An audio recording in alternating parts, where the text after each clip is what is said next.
بسم اللہ الرحمن الرحیم۔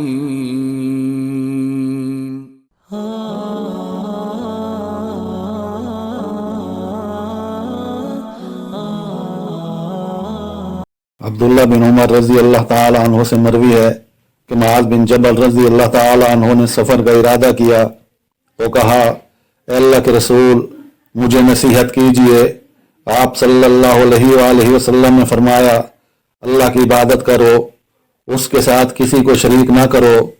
معاذ نے کہا، اے اللہ کے نبی مزید فرمائیے۔ آپ نے فرمایا، برائی کر بیٹھو تو پھر نیکی کرو۔ معاذ نے کہا، اے اللہ کے نبی مزید فرمائیے۔ آپ صلی اللہ علیہ وآلہ وسلم نے فرمایا، استقامت اختیار کرو اور اپنے اخلاق کو اچھا کرو۔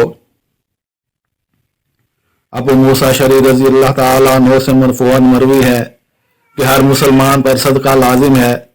پوچھا گیا، اگر اس کے پاس نہ ہو تو اس بارے میں آپ کا کیا خیال ہے؟ انہوں نے کہا کہ وہ اپنے ہاتھ سے کام کرے، خود بھی فائدہ اٹھائے اور صدقہ بھی کرے۔ پوچھا گیا، اگر اس کی بھی استطاعت نہ ہو؟ کہا کہ فقیر حاجت مند کی مدد کرے۔ پوچھا گیا، اگر اس کی بھی طاقت نہ رکھے؟ کہا کہ نیکی کا حکم کرے۔ پوچھا گیا، اگر اس کی بھی طاقت نہ رکھے؟ انہوں نے کہا، برائی سے رکا رہے، یہی اس کا صدقہ ہے۔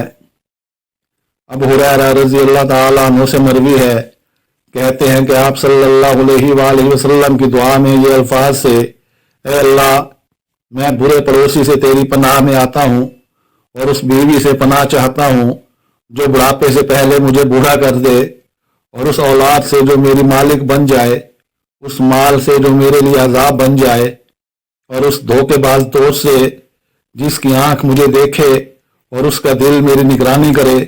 اگر کوئی نیکی دیکھے تو چھپا لے، اور اگر کوئی برائی دیکھے تو اسے پھیلا دے۔